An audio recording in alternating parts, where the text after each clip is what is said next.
여러분들 다 주님의 은혜 가운데 평안하시죠? 오늘도 우리가 주의 말씀을 펼 때에 하나님의 은혜와 성령의 가르치심이 특별히 우리와 함께 하시기를 바랍니다. 옛날 유대인들은 예수님의 초림과 속죄의 죽음을 기다리지 않고 성경을 오해한 것입니다. 예수께서 말씀하기를 너희가 영생을 얻기 위하여 성경을 상고하거니와 너희가 성경을 오해하였다, 그렇게 말씀했습니다.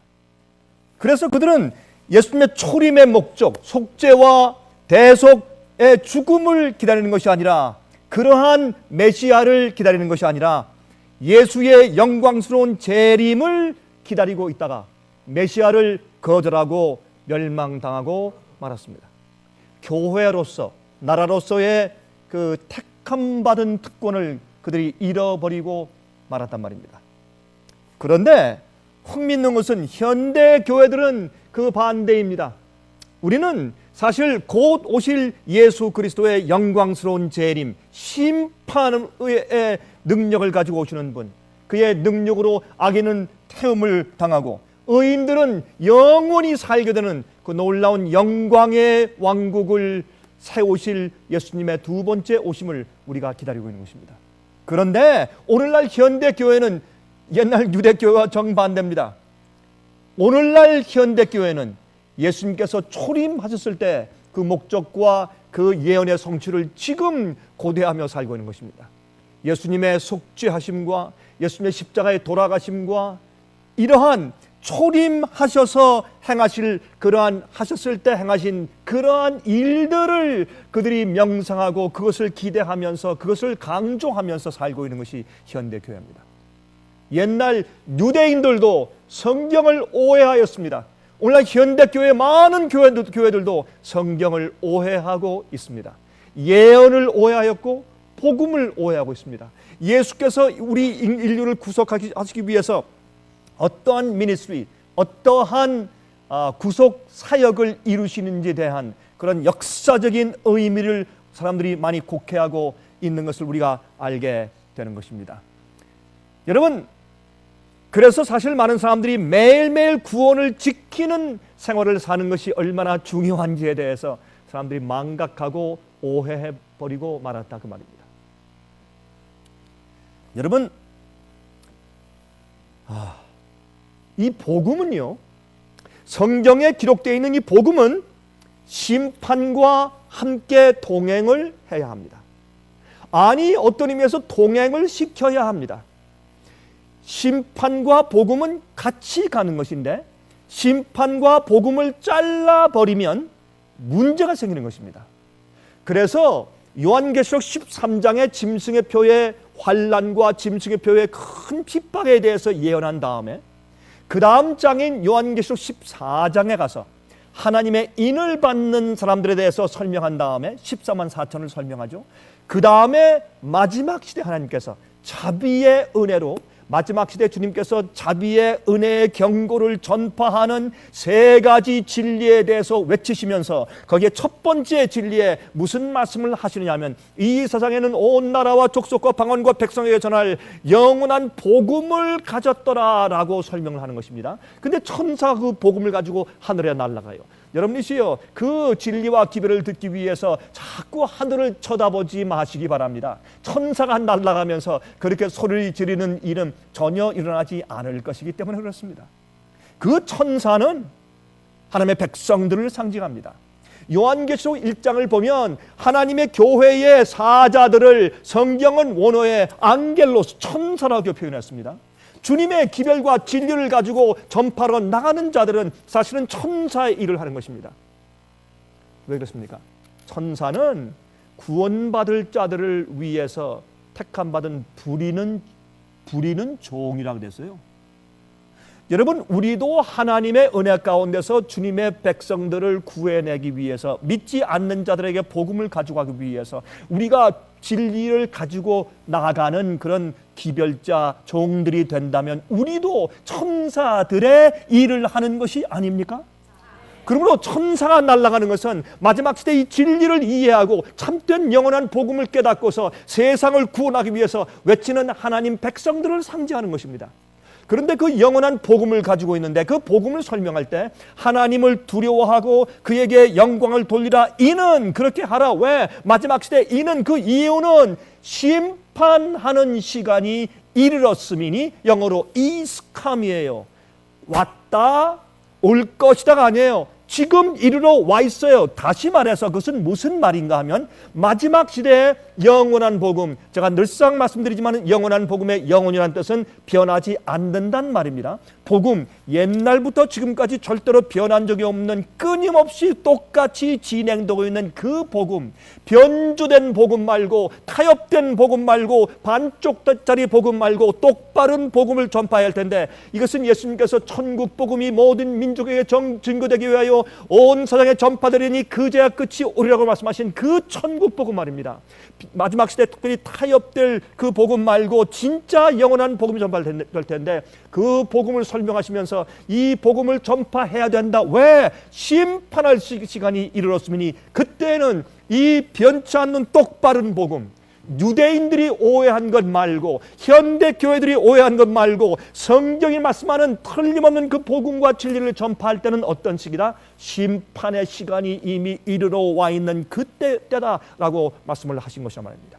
심판할 시간이 이르렀다 과거에 아닙니다. 이를 것이다 아닙니다. is come, 지금 이르러 와 있고 이 영원한 복음은 그 심판이 하늘에서 이루어지는 그 시각에 전파되어야 할 기별이다. 그렇게 성경은 말씀하고 있다고 말입니다. 자, 그러면 우리가 이 말씀을 같이 좀 읽어보아야 할 것입니다. 여러분, 제가 이 말씀을 오늘 드리는 이유가 있습니다. 오늘 제가 말씀드리는 제 이 말씀의 제목은 하늘에서 이루어지고 있는 심판입니다. 하늘에서 심판이 지금 이루어지고 있습니까? 그렇습니다. 왜 그렇습니까? 성경적으로 증명할 수 있습니까? 그렇습니다. 제가 그 말씀을 드리는 것입니다. 오늘날에 말이죠. 오늘날 교회에서는 갑자기 심판이 사라졌어요. 갑자기 오늘날 현대 교회들 안에서 심판이 사라졌습니다. 실종된 심판을 성경에서 다시 찾아내어서 부활시켜서 하나님을 믿는 사람들에게 그것을 가르쳐서 다시 깨닫게 해 주어야 하는 의무가 우리에게 있는 것입니다.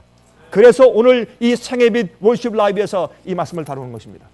오늘 이 말씀을 듣는 많은 분들은 마음을 여시고 성경에서 여러분들 어떤 분들은 내가 저런 얘기는 처음 들어보았는데 나는 예수를 믿는 자에게는 요한복음에 말씀하시기를 예수를 믿으면 우린 심판에 이르지 않는다고 말씀했는데 우리는 심판이 없다고 말씀했는데 예수께서 이 땅에 오시기 전에 7년 환란 오기 전에 여러분 다시 말씀드리지만 7년 환란은 성경에 없는 이야기입니다. 그것은 사람들이 만들어낸 얘기입니다.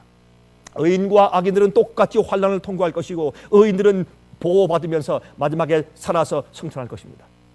미리 죽음당하는 사람들과 순교자들이 있을 것이나 그러나 의인들은 마지막 환난을 함께 통과할 것입니다. 그러나 우리가 한 가지 알 것은 심판이 있을 것인데 이 심판에 대해서 오해하지 말아야 된다 그 말입니다.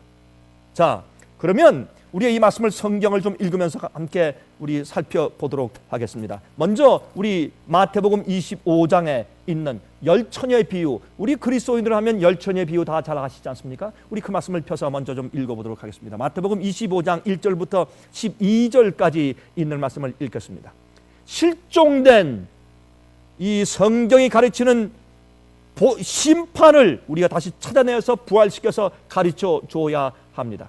여러분, 예수를 믿는 자에게는 심판에 이르지 않는다, 심판을 받지 않는다. 그 뜻은 심판을 통해서 그들이 의인인 것을 증명될 필요가 없다, 그것이 아니라 심판을 통과하지만 심판의 정죄를 받지 않는다, 심판을 통해서 악인이다, 죄가 있다라고 정죄받고 멸망당하지 않는다라고 성경이 말한 것입니다. 여러분, 성경은 계속적으로 말하고 있습니다. 하나님께서 당신의 백성들부터 하나님의 집에서부터 심판을 시작하신다. 심판을 통해서 우리가 구원받는다. 그렇죠? 그래서 성경은 믿는 자들과 의인들과 악인들을 똑같이 하나님께서 심판을 통해서 구원하시거나 정죄하실 것에 대해서 성경은 명백히 설명하고 있는 것입니다. 그런데 사람들이 그것을 이해하지 못하는 것입니다. 왜? 잘못된 가르침입니다. 영생을 얻기 위하여 성경을 상고하지만 그들이 성경을 오해하였습니다. 마태복음 25장 1절부터 12절입니다. 그때 천국은 마치 등을 들고 신랑을 맞으러 나간 10 처녀와 같다 하리니 그 중에 5은 미련하고 5은 슬기 있는지라. 미련한 자들은 등을 가지되 기름을 가지지 아니하고 슬기 있는 자들은 그릇에 기름을 담아 등과 함께 가져갔더니 신랑이 더디옴으로 다 졸며 잘세. 밤중에 소리가 나되 보라 신랑 이르다 맞으러 나오라 하며 이에 그 처녀들이 다 일어나 등을 준비할세. 미련한 자들이 슬기 있는 자들에게 이르되 우리 등불이 꺼정하니 너희 기름을 좀 나눠달라 하거늘. 여러분, 여기에 흥미있는 장면이 있는데 이것은 슬기로운 처녀와 미련한 처녀가 다 졸며 잘세 그랬습니다.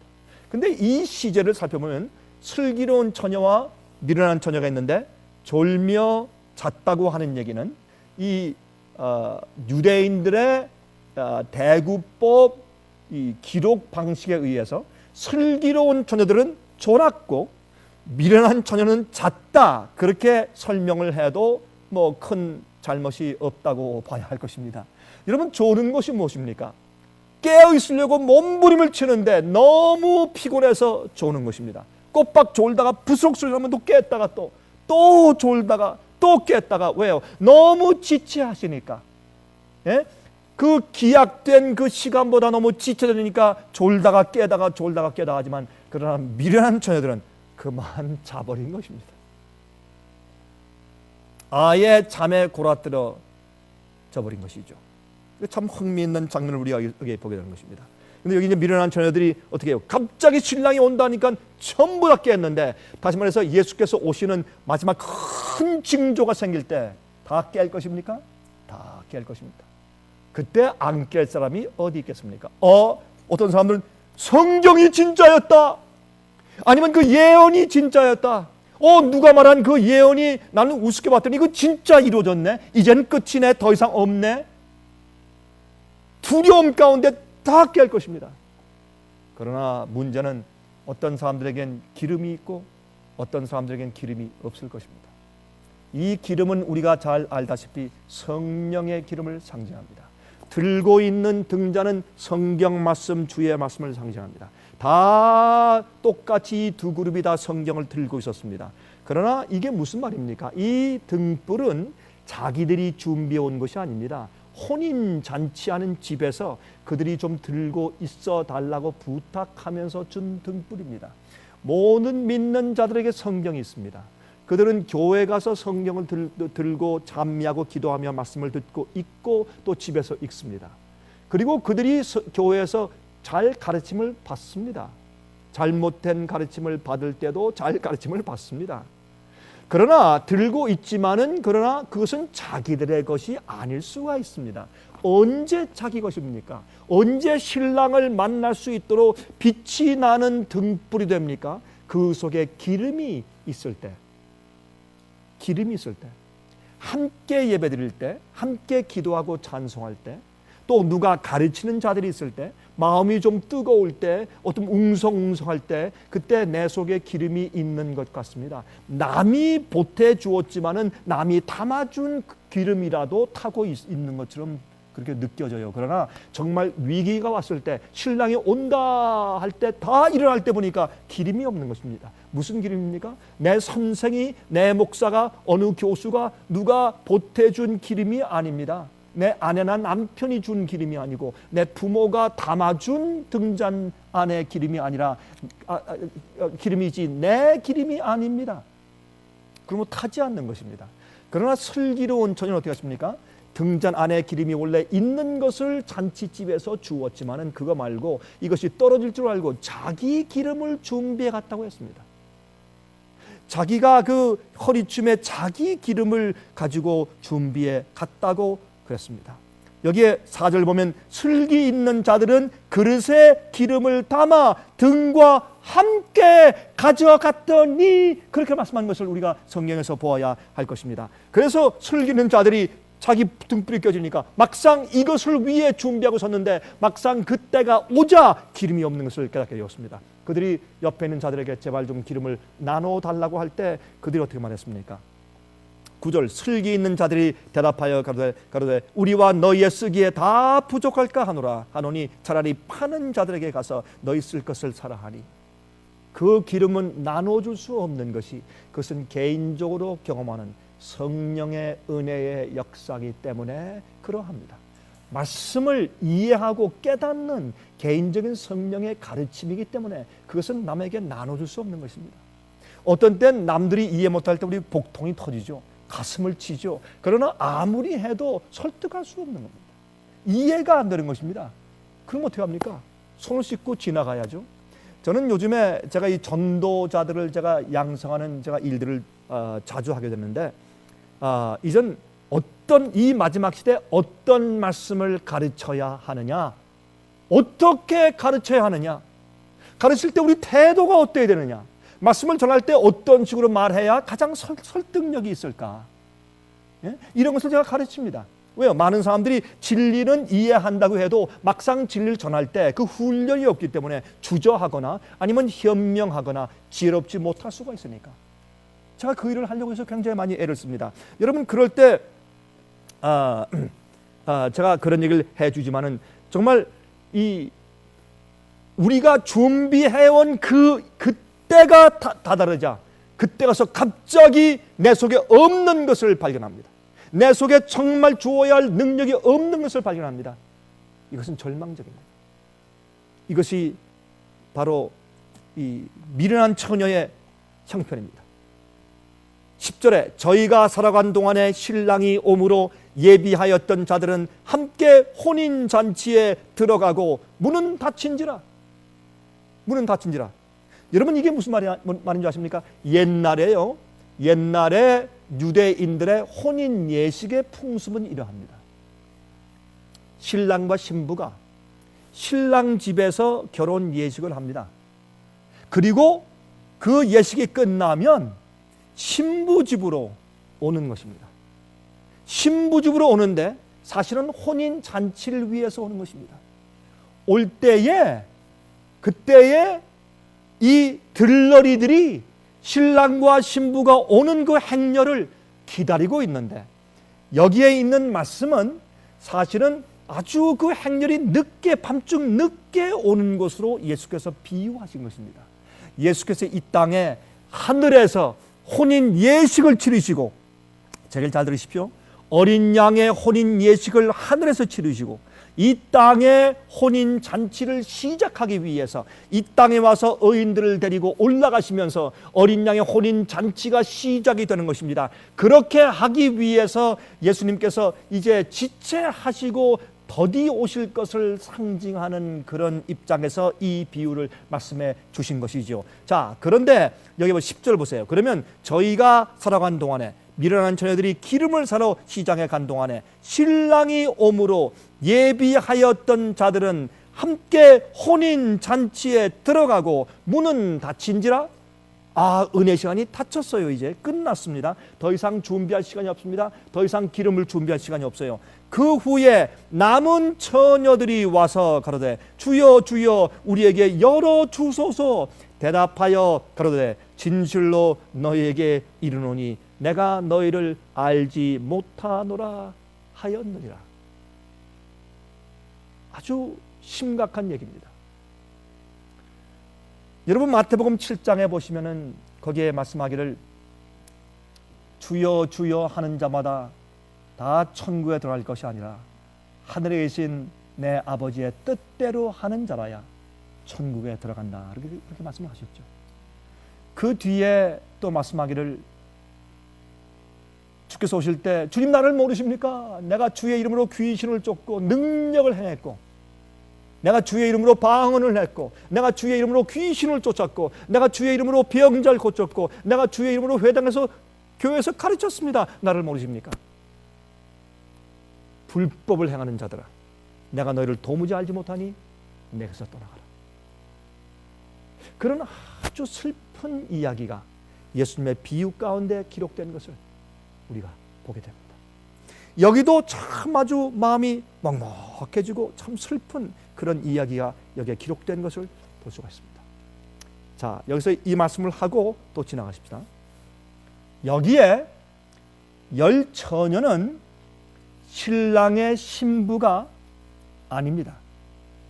신랑의 신부가 아니라 혼인 예식에 참여하는 사람들이고 들러리들입니다. 그렇죠? 여기에 신부와 들러리는 차이가 있는 것을 여기에 볼 수 있어요. 성경에는 우리가 예수님의 아내로 표상되었으나 이렇게 실제적으로 말씀하실 때 마지막 시대의 예언에 이루어질 사건과 이제 맞물려서 우리를 표상하실 때 예수님께서는 자주 우리를 혼인 예식에 참석하는 하객으로 표현하시고 그렇게 상징하신 것을 우리가 깨닫고 알아야 할 것입니다.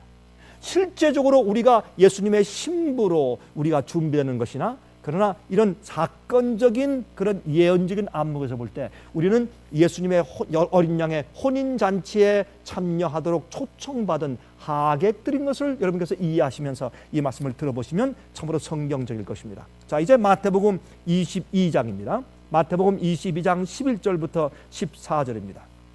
이 말씀은 이제 여기도 혼인 예식에 대한 이제 예화가 나오죠. 근데 여기에 혼인 예식에 예복을 입자는 그 손님에 대한 그 말씀이 나오는데 이 비유에 이렇게 말씀하십니다. 11절부터 임금이 어떻게 다 초청했죠. 그 당시에 왕이 자기 아들의 혼인 예식에 초청할 때 초청장을 보낼 때는 거기 참석할 특별한 예복을 동봉해서 보내는 것이 그 당시의 풍습이었습니다. 자, 그런데 임금이 손을 보러 들어올 때, 자, 결혼식에 사람들이 다 하객들이 앉아 있는데 거기서 예복을 입지 않은 한 사람을 보고 가로되 친구여 어찌하여 예복을 입지 않고 여기 들어왔느냐 하니 저가 유구무원이언을. 여기에 마태복음 25장에는 그 혼인잔치에 들어가지 못하고 문을 두드릴 때 내가 너희를 도무지 알지 못한다, 그런 슬픈 소리를 들은 이 미련한 처녀들의 문제는 기름이 없었습니다. 성령의 역사가 없었습니다. 말씀을 가지고 있었습니다. 들었습니다. 가끔 읽습니다. 그러나 말씀으로 변화된 성령의 역사의 경험이 없었습니다. 여기에 있는 사람들은 예복을 입지 못했습니다. 이것은 예수 그리스도의 의를 말합니다. 제가 자주 강조하지만 예수님의 의의 옷을 입는 것은 우리 겉으로 입는 것이 아니라 우리 마음속에 의의 옷을 입는 것입니다. 우리 마음이 예수의 성품과 예수님의 율법 계명과 일치된 그런 마음을 우리에게 주셔야 우리가 의로운 삶을 살 수 있지, 우리의 노력과 행함으로 의를 절대로 이룰 수가 없는 것을 성경이 말하는 것입니다. 그래서 율법 이외에 다른 한 의를 주셨는데 이렇게 말하니까 많은 사람들 그러므로 믿음으로만 구원받는다, 우리는 의롭게 살 수 없다, 믿음으로 은혜로 다 구원받는 것이지 라고 결론 짓지만은 또 심지어 좀 더 나은 사람들은 우리가 의롭게 살려고 애를 써야 된다, 성화되는 거 좋지, 그러나 그것이 우리의 구원의 조건은 아니다, 이렇게 말하는 것입니다. 그러나 성경은 말하기를 우리에게 베푸시는 예수 그리스도의 의는 예수님의 마음을 주시는 것이기 때문에 성령이 함께 하심으로 우리가 의롭게 살 수 있는 그런 기본 바탕이 준비되는 것을 말하는 것입니다.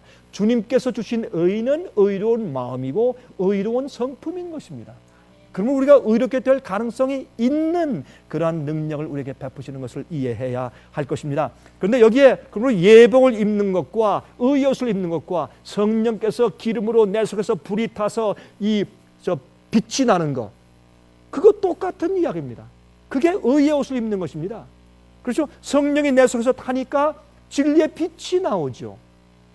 그렇죠? 예수님 옛날에 아담과 해와가 타락하기 전에 그들이 의의 광채나는 빛의 옷을 입고 있던 것처럼 천사들은 빛의 옷을 입고 있지 않습니까? 왜? 그들은 의로운 품성을 가지고 있기 때문에. 하나님께는 셰카이나 큰 영광의 광채가 있지 않습니까? 왜요? 하나님은 의롭고 선하시고 거룩하신 분이니까. 우리가 하나님께 창조받은 자들이기 때문에 우리도 그 거룩한 영광의 빛을 우리도 나눠받고 있어야 그게 정상입니다. 그러므로 여기 그랬습니까? 친구여 어찌하여 예복을 입지 않고 여기 들어왔느냐 하니 저가 유구무원이언을. 그들이 어떻게 해요? 할 말이 없어 입이 있지만은 왜 그랬습니까? 그들은 왕이 보내준 옷보다 자기 옷이 더 좋은 것처럼 느껴졌어요. 이건 구식이지, 이게 훨씬 더 좋지, 신식이고 더 유행에 더 맞고, 저 사람들 저렇게 다 고리타분하게 저걸 입고 가지만 내가 입고 갈 때 이게 훨씬 더 좋을 거야 하고 자기 옷을 입고 왔습니다. 13절 임금이 사환들에게 말하되 그 수족을 결박하여 바깥 어둠에 내어 던지라. 거기서 슬피 울며 이를 갈미 있으리라 하니라. 청함을 받은 자는 많되 택함을 입은 자는 적으니라. 여기 봐도 어떻게 해요? 우리 구원받을 자들을 어떻게 표현했습니까? 그 신부가 아니라 그 혼인 예식에 참석한 청함받은 객들로 여기 상징된 것을 알 수가 있어요. 여러분 또 이건 제가 읽지 않겠지만은 누가복음 12장 36절 보시면 거기 예수님께서 또 하나의 비유에 말씀하기를 너희는 말이지 마치 그 주인이 혼인 집에서 돌아올 때에 돌아와서 문을 두드리면 얼른 일어나서 문을 열어주는 그러한 종같이 되라. 그렇게 말씀하신 적이 있어요. 그럼 우리가 누굴 기다려요? 주인 예수님이 오실 것을 기다려요. 우리의 왕을 기다려요. 뭘 기다려요? 여러분 어떤 데 보면 나라를 받아가지고 돌아오는 주인으로 표현된 비유도 있고 또한 누가복음 12장 보면 혼인 예식에 가서 신부와 결혼하고 결혼식을 한 다음에 돌아오는 주인에게 빨리 문을 두드릴 때 문을 열어주는 자처럼 되라. 그렇게 말씀하신 비유가 있어요. 이렇게 봐서 우리가 종종 결혼식에 초청된 하객들로 비유되어 있는 것을 우리가 성경에서 발견하게 되는 것입니다. 자, 이제 요한계시록 19장을 갑니다. 요한계시록 19장 7절부터 9절 가운데 있는 말씀을 이제 봅니다. 이렇게 말씀되어 있습니다. 우리가 즐거워하고 크게 기뻐하여 그에게 영광을 돌리세. 어린 양의 혼인 기약이 이르렀고 그 아내가 예비하였으니 그에게 허락하사 빛나고 깨끗한 세마포를 입게 하셨은즉 이 세마포는 성도들의 옳은 행실이로다 하더라. 여기에 보면 깨끗하게 입은 성도들의 옳은 행실, 의로운 행동이죠. 그게 어떻게 생깁니까? 의로운 마음을 받았으니까 의로운 행동에 나가는 것이죠. 우리의 타락한 마음을 가지고 우리가 그렇게 애를 써도 그것이 나오지 않는 것입니다. 그렇죠? 여기서 그 말씀을 했습니다. 그런데 여기에 9절 보시면 또 이런 말씀을 하신 것이 있어요. 천사가 내게 말하기를 기록하라. 어린 양의 혼인잔치에 청함을 입은 자들이 복이 있도다 하고 또 내게 말하되 이것은 하나님의 참되신 말씀이라 하기로. 여기 보니까 또 우리를 어떻게 표현했습니까? 우리를 어린 양의 혼인잔치에 청함을 입은 자들로 표현됐다고 말입니다. 하객들이죠. 그렇죠? 우리가 이것을 성경적으로 쭉 살펴볼 때 우리가 이해할 수 있단 말입니다. 여러분 제가 늘 말씀을 드리지만 우리가 어떤 성경 교리를 우리가 만들고 교리를 우리가 확정 지을 때 성경 한 절, 두 절 가지고 만들면 안 됩니다. 성경 전체의 이 내용과 그다음에 띠임을 가지고 연구해서 어떤 교리를 확립해야지 어떤 표현 한 가지에 우리가 연연하고 거기에 매달리면 안 되는 것입니다. 이 성경 전체를 볼 때 하나님께서 우리를 어떻게 어떤 이 하객들로 표현한 것이 상징하신 것이 무슨 뜻인지 우리가 점점 더 이해하게 된단 말입니다. 그러면 자 이런 각도에서 하나님께서 그러면 이 어린 양 예수님과 함께 결혼하는 신부 단수 the bride 그 신부가 누구냐 말입니다. 누구와 혼인을 하시기 때문에 혼인 잔치에 혼인을 끝내시고 잔치로 하러 우리를 데리러 오신다 그렇게 말씀했느냐 말입니다. 그렇죠? 우리 그것을 이해하기 위해서 요한계시록 21장을 갑니다. 요한계시록 21장 1절과 2절 그리고 9절부터 12절까지 있는 말씀을 읽습니다. 이 말씀은 성경절들은 스크린에 올라오지 않을 것입니다. 그러나 성경절이 기록되어 있으니까 여러분 이 방송을 통해서 저희와 함께 예배 드리시는 분들은 지금 그 성경을 좀 펴시기 바랍니다. 요한계시록 21장 1절과 2절 그리고 9절부터 12절까지 있는 말씀을 읽겠습니다. 또 내가 새 하늘과 새 땅을 보니 처음 하늘과 처음 땅이 없어졌고 바다도 다시 있지 않더라. 이것을 보니까 예수께서 재림하셨습니다. 그리고 천년기 역사가 끝났습니다. 그 다음에 이 땅에 바다가 과거 있던 것이 다 없어지고 새 하늘과 새 땅이 되었습니다. 그렇죠? 예수님께서 새로운 땅을 창조해 주셨습니다. 그 이후에 2절 보세요. 또 내가 보매 거룩한 성 새 예루살렘이 하나님께로부터 하늘에서 내려오니 그 예비한 것이 신부가 남편을 위하여 단장한 것 같더라. 언제 내려옵니까? 천년기 이후에 내려옵니다. 예수께서 이 땅에 재림하시기 전에 옵니까? 아닙니다. 그 이후에 옵니다. 이후 언제? 천년기가 차고 그 이후에 온다고 성경은 말씀하고 있는 것입니다. 요한계시록 20장에 보면 천년이 참에 그랬습니다. 천년이 참에. 하늘에서 예루살렘 성전이 내려온다. 그렇게 요한계시록 20장 중간 보면 거기 이렇게 설명되어 있는 것을 우리가 볼 수가 있습니다. 그럼 지금 읽은 것은 요한계시록 21장이지만 말이죠. 그래서 우리가 이것을 시제적으로 시간적으로 분명히 알게 됩니다. 9절부터 읽습니다. 7 대접을 가지고 마지막 7 재앙을 담은 7 천사 중 하나가 나와서 내게 말하여 그러되 이리 오라, 내가 신부 곧 어린 양의 아내를 내게 보이리라 하고 성령으로 나를 데리고 크고 높은 산으로 올라가 하나님께로부터 하늘에서 내려오는 거룩한 성 예루살렘을 보이니. 여기 설명되어 있잖아요. 드디어 마지막에 예수님 어린 양이 혼인 예식을 치르는 진짜 신부가 누군지가 여기에 성경에 기록되어 있는데 무엇입니까? 새 예루살렘 성전입니다. 왜 그렇습니까? 그 성전 주위에 12대문이 있는데 그것은 12지파의 이름이 기록되어 있고 기초석엔 12사도들의 이름이 기록되어 있습니다. 하나님께서 택하시고 세우신 하나님의 교회입니다. 하나님의 이스라엘입니다. 육신적인 이스라엘 백성들이 아니라 영적인 이스라엘 백성들입니다. 여기에 대한 오해가 너무나 많이 있습니다. 교회들에. 여러분 제발 좀 깨어나서 여러분 성경에 있는 말씀을 올바로 보시게 되길 제가 부탁합니다. 자꾸 말이죠. 뭐 7년 환란, 어떤 사람들은 예수님께서 오시기 전에 복천년이 미리 이르러 온다. 또 어떤 사람들은 말이죠. 마지막 시대 7년 환란 동안에 말이죠. 그 전에 믿는 자들은 다 비밀중으로 다 올라간다. 예? 세대 주의를 통해서 말이죠. 마지막 그 70주일의 예언 가운데 마지막 한 주 7년을 말이죠. 맨 마지막 시대에 갖다 놔야 된다. 이런 가르침들에서 제발 깨어나시기 바랍니다. 정말 깨어나셔야 합니다. 많은 분들이 저와 함께 이 문제에 대해서 이메일로 저와 논쟁을 하려고 애를 써요. 저와 만나면 그런 얘기를 합니다. 그 질문합니다. 그러나 제발 좀 깨어나십시오. 성경대로 눈을 떠야 합니다. 성경 말씀대로 이해해야 합니다. 지금은 이 세상의 어둠에서 바벨론의 음행의 포도주의에서 혼탁해 하고 어지럽게 만들고 취하게 만드는 잘못된 가르침과 전통들에서 그들의 구습에서 빠져나와서 하나님의 참된 진리와 빛으로 나아올 때입니다. 그렇게 여러분이 어디 있든지, 여러분이 어느 교회에 있든지, 어느 장소와 어느 나라 민족과 방언 가운데 있든지 여러분 준비하고 기름을 받아 있어야 합니다. 성령의 기름을 가지고 성경 말씀을 이해하는 가운데 신랑 예수님을 기다리고 있어야 합니다.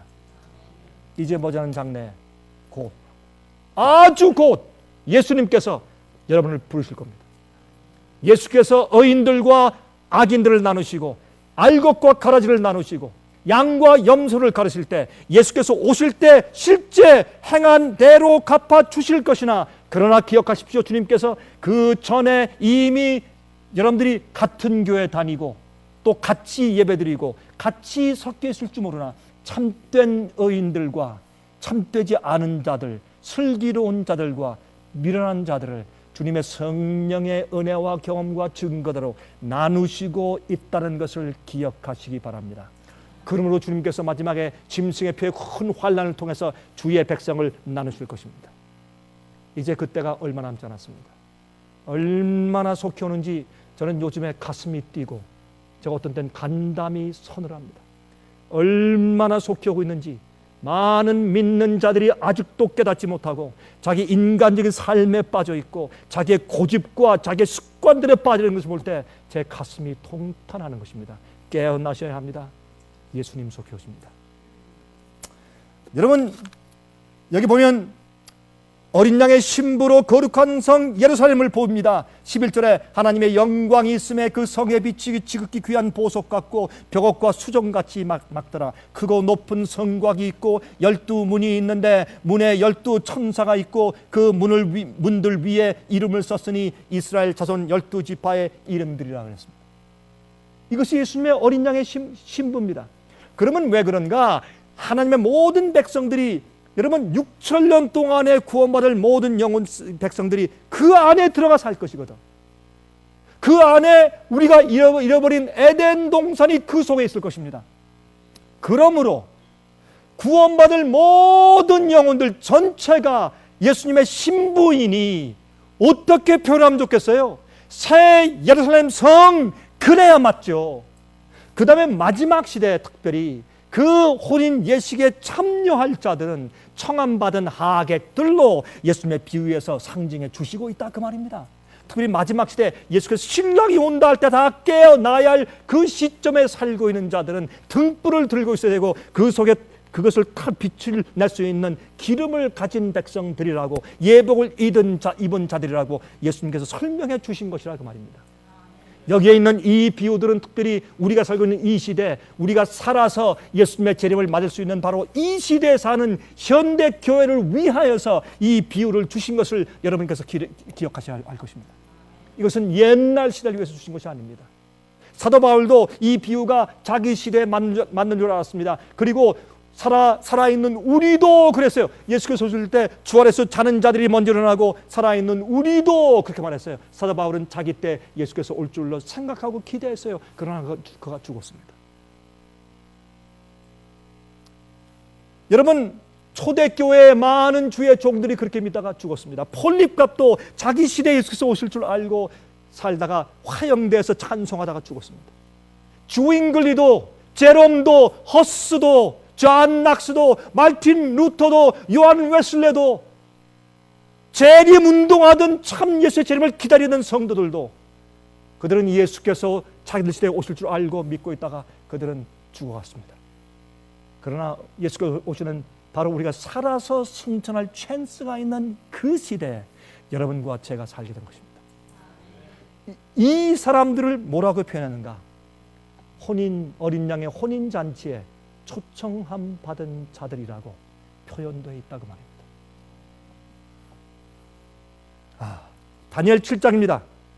다니엘 7장 9절부터 14절 그리고 21절부터 22절 보시면 이런 말씀들이 있어요. 제가 이 말씀은 다 읽지 않겠습니다. 이 말씀도 성경절이 스크린에 뜨지 않을 것입니다. 성경절만 기록될 것입니다. 그러므로 여러분 이 말씀을 지금 들고 계신 분들은 성경을 펴서 다니엘 7장 9절부터 14절을 한번 살펴보시고 21절과 22절 보시기 바랍니다. 여기 보니까 옛적부터 항상 계신 이가 좌정하셨는데 하나님 아버지입니다. 근데 그 앞에 보니까 책들이 많이 펴져 있어요.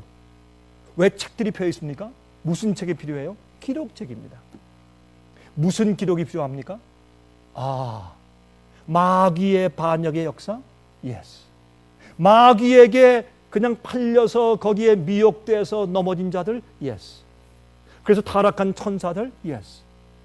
마귀의 기만과 술수에 빠져서 그러나 회개치 않고 범죄에서 악인된 멸망당한 인간들의 죄의 기록? Yes. 의인들의 선한 행신들? Yes. 그들의 희생과 그들의 회개와 그들의 굴복의 역사? Yes. 그들이 참으로 자기 생명을 예수님 위해서 바친 그 거룩한 희생들? Yes. 이런 모든 것들이 기록된 책들이 하나님 아버지 앞에 펴놓여 있다고 했습니다. 그런 게 아니면 기록이 필요 없죠. 하늘에 무슨 기록이 필요합니까?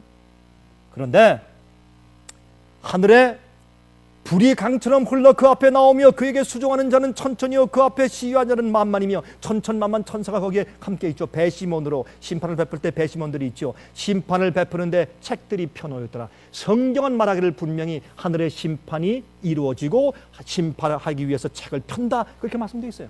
우리가 하늘의 심판이 없다고 하면 그것은 참 이상한 일입니다.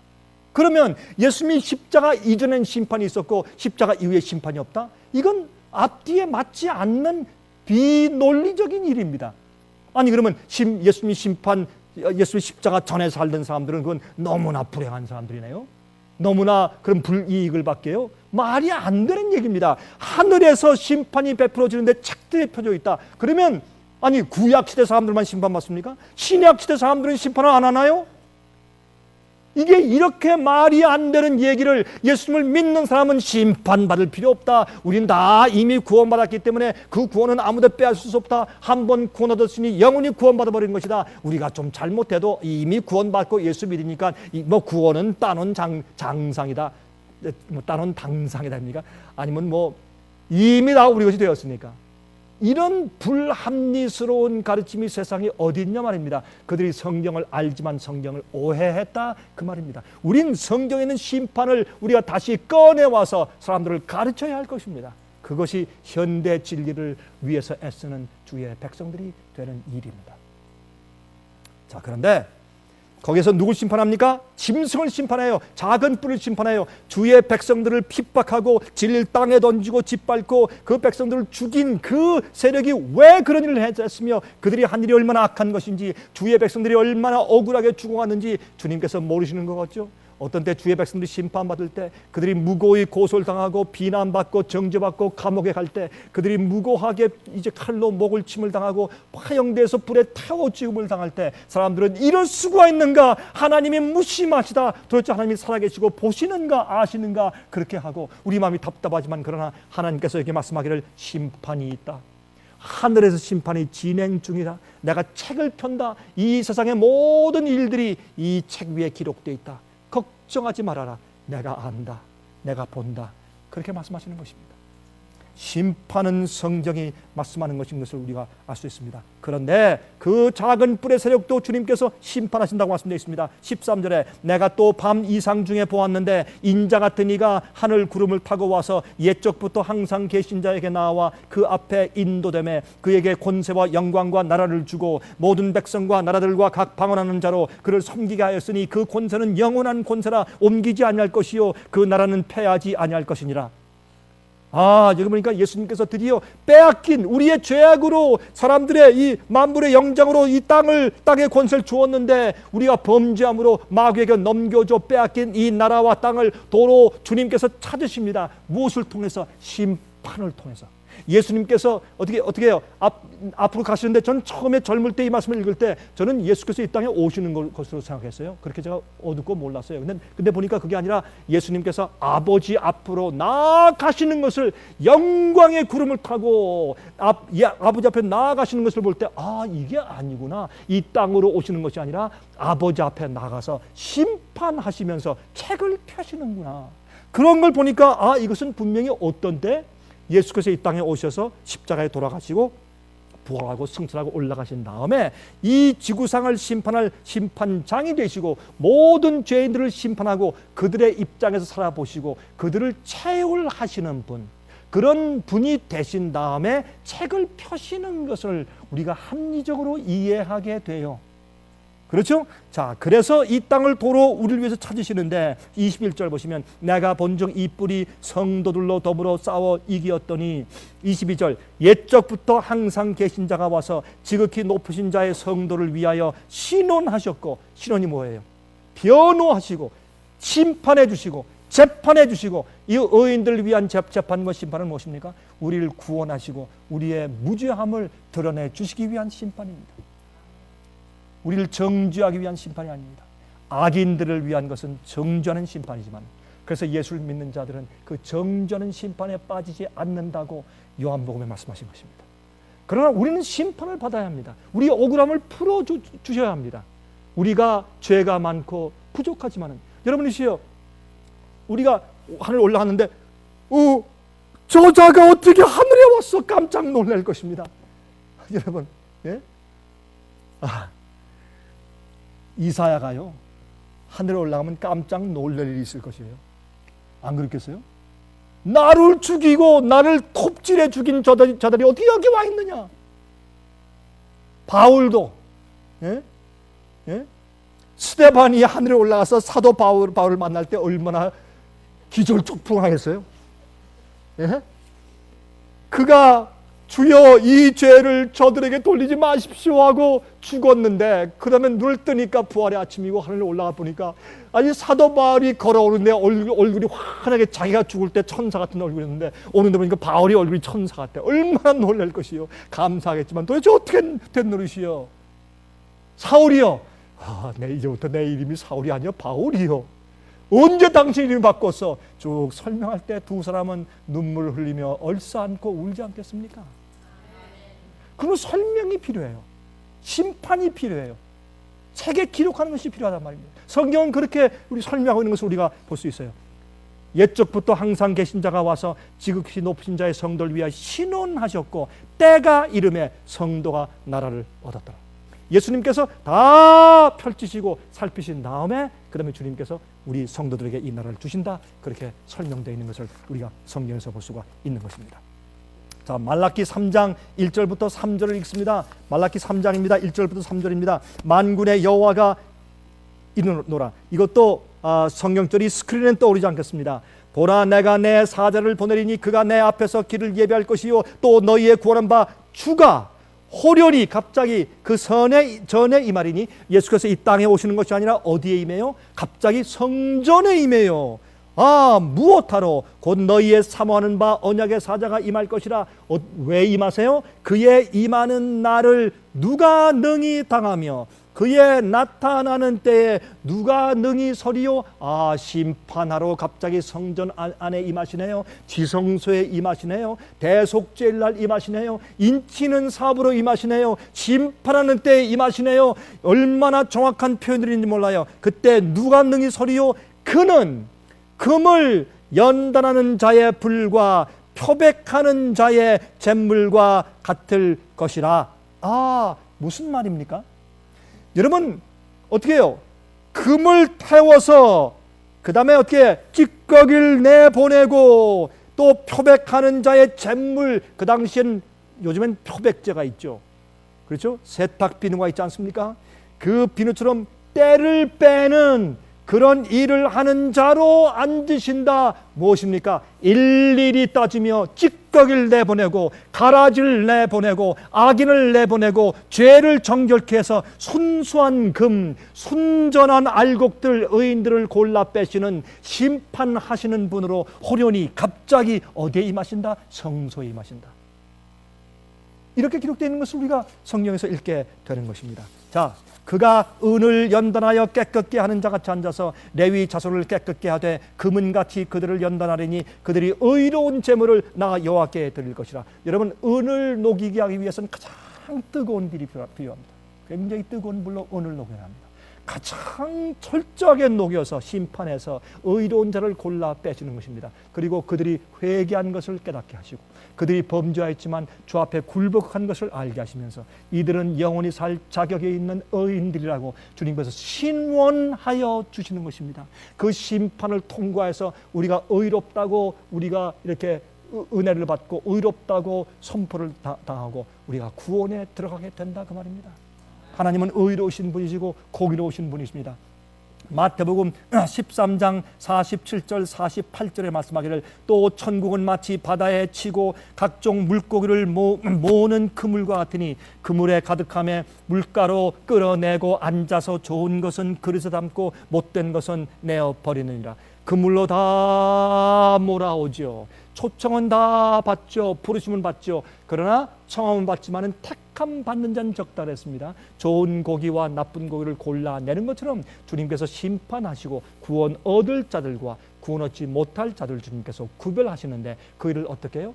비밀리 하시는 것이 아니라 하늘에서 공개적으로 천천만만 천사들이 다 보는 앞에서, 마귀도 보는 앞에서 주님께서 아무도 주님께 도전할 수 없도록 펴시고 책을 펴서 심판하신다고 성경은 기록하셨다, 그 말입니다.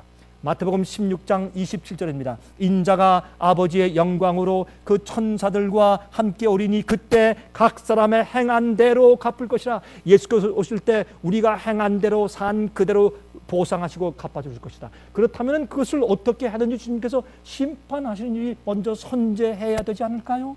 자, 요한계시록 22장 11절과 12절입니다. 불의를 하는 자는 그대로 불의를 하고 더러운 자는 그대로 더럽고 의로운 자는 그대로 의를 행하고 거룩한 자는 그대로 거룩되게 하라. 보라, 내가 속히 오리니 내가 줄 상이 내게 있어 각 사람에게 그의 일한 대로 갚아주리라. 주님께서 너는 의롭고 너는 불의하고 너는 거룩하고 너는 거룩하지 않고 너는 의인이고 너는 악인이고 너는 영생이고 너는 멸망이고 정하시기 전에 주님께서 어떻게 하신다고요? 그들이 행한 것을 주님께서 펼치시고 심판하시고 다 보여주시고 주님께서 증명하신 다음에 그 언도를 하신다고 성경은 기록되어 있는 것을 볼 수가 있다 그 말입니다. 이 세상 법정에서도 재판하지 않고 언도하는 일은 없지 않습니까? 어떻게 하늘에서 재판하지 않고 언도하는 일을 하나님께서 하실 수가 있단 말입니까? 보는 눈이 그렇게 많고 의문이 많은데 주님께서 책을 펼치지 않고 어떻게 심판하실 수가 있단 말입니까? 그러므로 오늘날 교회의 복음 가운데 무엇이 빠졌습니까? 심판이 빠져 있는 것입니다. 그러므로 한번 구원받았으면, 하나님의 아들과 딸이 됐으면 영원히 구원받아 버린 것이다. 나는 이상한 복음의 오해가, 성경을 알지만 성경에 대한 오해가 생겨버렸기 때문에 그것을 고쳐야 합니다. 깨닫게 해줘야 합니다. 여러분, 저는 이 시간에 설교할 때 여러분, 제가 인간적인 얘기를 했습니까? 인간적인 논리를 얘기했습니까? 제가 어느 신학자에게 얘기를 했습니까? 어떤 사회적인 얘기를 했습니까? 어떤 사람의 가르침을 말했습니까? 전 성경 말씀만 말하지 않습니까? 제 설교 가운데 거의 다 성경을 읽고 설명하는 것밖에 더 이상 무엇이 있습니까? 여러분들 깨어나십시오. 복음에는 심판이 함께 있고 함께 가야 그것이 참된 영원한 복음이옵시다. 한 절만 더 읽읍시다. 로마서 3장 25절 26절 이 예수를 하나님이 그의 피로 인하여 믿음으로 말미암는 화목제물로 세우셨으니 이는 하나님께서 길이 참으시는 중에 전에 지은 죄를 간과하심으로 자기의 의로우심을 나타내려 하심이니 곧 이때 자기의, 누구의? 예수님의 자기의, 하나님의 자기의 의로우심을 나타내사 어떻게 자기의 의로우심을 나타내십니까? 자기도 의로우시며 또한 예수 믿는 자를 의롭다 하려 하심이니라. 하나님을 믿는 자들에게, 예수의 십자가를 믿고 나오는 자들에게 십자가의 보혈의 은혜로 그들의 마음을 씻으시고 성령을 주셔서 의로운 마음, 예수의 마음을 넣어주시고 그 마음으로 의롭게 만들어주심으로 영원히 구원받을 자처럼 살게 그런 마음과 동기를 갖게 해주심으로 남들이 천사들 볼 때도 의롭습니다. 맞습니다. 참 주의 복음의 구원의 능력은 너무나 놀랍습니다. 저거야말로 제 창조가 아니고 무엇입니까? 라고 말하게 해서 하나님 옳습니다. 주의 심판이 의롭습니다. 해서 우리를 의롭다 하시면서 당신 자신도 의롭다고 하심을 받을 것이다 라고 성경은 기록하고 있는 것입니다. 여러분, 제가 오사마 빈 라덴, 여러분 알케이다 두목 있죠? 오사마 빈 라덴을 살해한 날 여러분 뉴스를 보셨습니까? 저는 그 뉴스를 보면서 제가 깨달은 것이 있어요. 오사마 빈 라덴을 살해하던 그 미국의 그 해군의 네이비 실이죠. 특공대죠. 그 네이비 실이 들어가서 정말 스틸 헬리콥터를 타고 들어가서 한 대가 떨어졌죠. 그걸 들어가서 한 40여 명이 쳐들어가서 말이죠. 몇 명이 그 안에 들어가서 말이죠. 그 다음에 거기 있는 식구들 몇 명을 죽이고 오사마 빈 라덴이 그 부인들하고 있는 것을 들어가서 결국엔 사살해서 죽였습니다. 그 일을 제가 보면서 느낀 것이 있어요. 그 장면을, 그 실시간 그대로 있는 그 장면을 백악관의 어느 방에서 미국의 대통령과 국무총리와 내각들과 군부 장성 몇 명이 같은 시간에 천리만리 떨어진 미국의 백악관의 조그만 방에 앉아서 그 사건을 지켜봤습니다. 그러므로 그때 들어가던 군대들의 이 철모 옆에는 뭐가 달려 있어요? 카메라가 딱 달려 있어요. 딱 달려 있으니까 갈 때 고 할 때 스탑 고 총탕 쏘면 누가 쓰러지고 그다음에 뭐 하는 막 쓰러지니까 피가 낭자고 그게 다 보이는 거예요. 그래서 그 백악관에서 그 장면을 실제 지켜보고 있던 여자 2명이 있었어요. 그 2명은 남자들은 가만히 있는 여자들은 얼굴 찡그리면서 그렇게 고개를 돌리는 사진이 다 찍혀서 나왔어요. 여러분, 그 실제로 그 시각에 그들이 거기 있으면서 그 먼 이역만리 가운데서 그 실제 상황을 본 것입니다. 그리고 오사마 빈 라덴을 사살하는 장면을 보았습니다. 그렇게 했을 때 미국의 대통령은 어떻게 했습니까? We got him. 잡았다. 그렇게 말을 했습니다. 제가 그 장면을 보고 나서 제가 느낀 것이 있습니다. 인간이 만들어내놓은 최근의 발명품들은 발명이 아니라 발견이죠. 그렇죠? 하나님의 창조의 신비를 발견해 놓은 것입니다. 그러면 테크놀로지가 뭐냐? 기술은 뭐냐면 우리가 발견한 것을 우리 생활에 응용해서 사용하는 것이 그게 기술이죠. 발명보다 발견이죠. 그렇다면 천사들은 어떠할까? 천사들이 진짜 펜을 가지고 책을 가지고 막 쓸까? 그러면 대학 노트북을 엄청나게 갖다 사다가 대야 되겠네. 그리고 볼펜을 뭐 수만 개, 수백만 개 갖다 대줘야 되겠네요. 뭐 수백만 개면 수백억 개가 있어야 되겠네. 볼펜들을 껴서 볼펜 떨어졌어요. 그럼 이게 말이 되는 얘기입니까? 뭐에 어떻게 기록한단 말이에요? 천사들의 모든 눈이 카메라일까요? 그럴 것입니다. 여러분 비행기를 타고 가시면은 그 국내 비행기는 안 그런 데가 많지만 외국으로 하는 비행기는 앞좌석 그 뒷판에 전부 다 뭐가 달려 있습니까? TV 스크린이 달려 있죠. 거기 뭐가 봅니까? 영상들이 보이죠.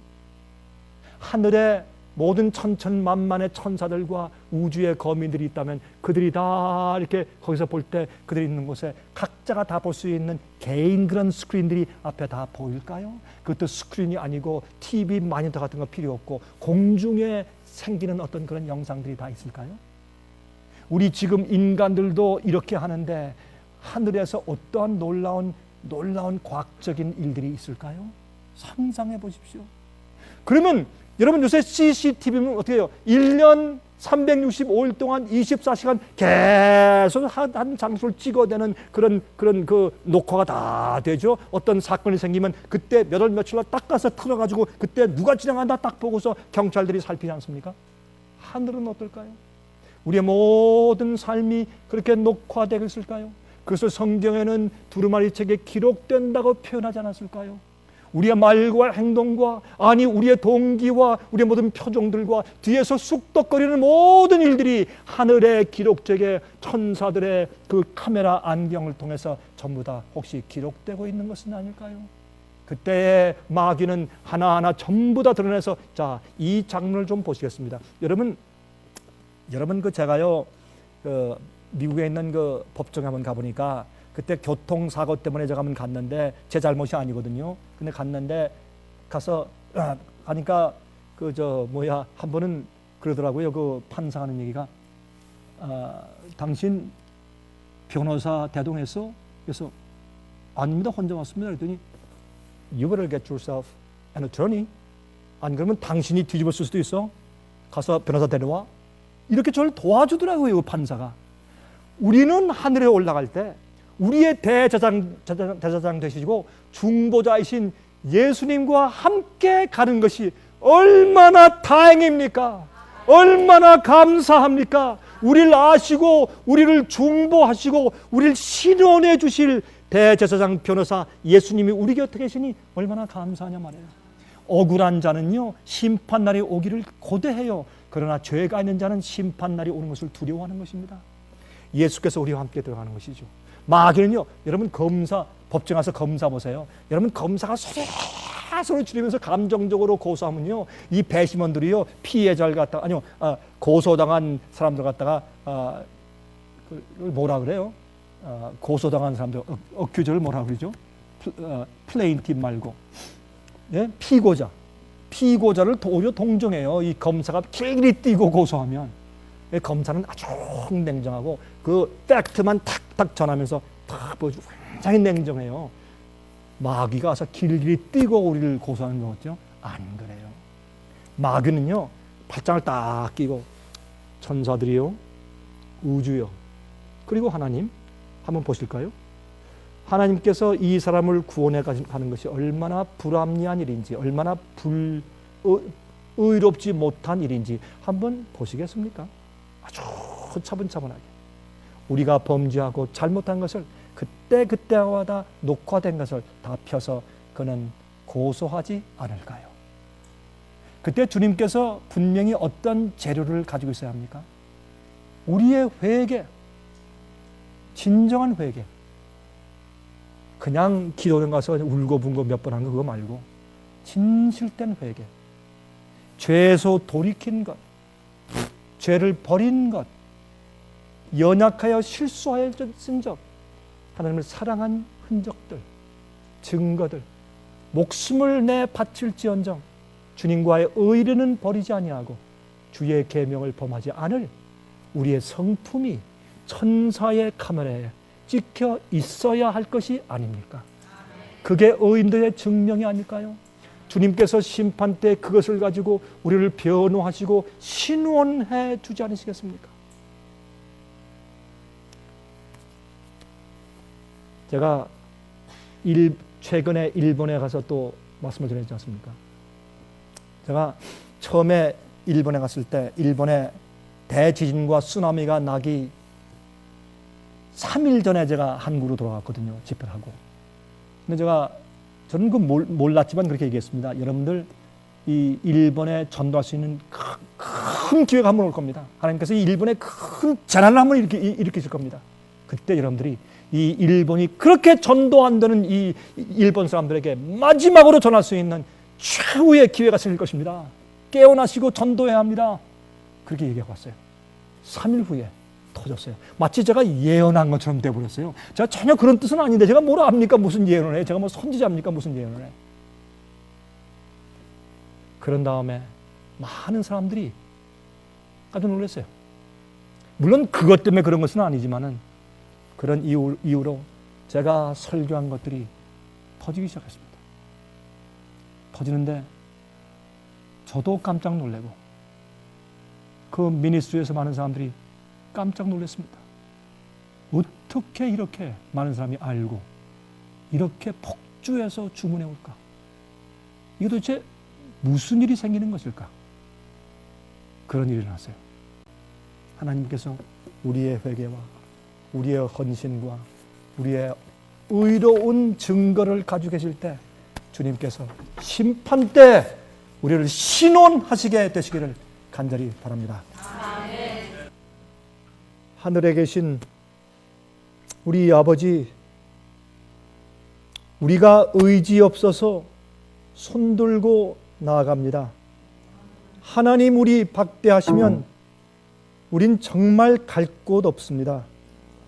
아버지시여 저희를 불쌍히 여기시되 의로운 마음을 주심으로 불쌍히 여기시고 우리가 참으로 심판대 앞을 지날 때에 하나님께서 우리를 위해 변호하실 수 있는 증거를 충분히 주는 삶을 살도록 저희를 긍휼히 여기시며 또한 저희를 모든 위험에서 지켜 주시옵소서. 주님이시여 정말 진실되게 성경을 깨닫고자 하는 자들에게 참된 복음을 알게 하시옵소서. 살아계신 예수 그리스도의 귀하신 이름으로 간절히 기도합니다. 아멘.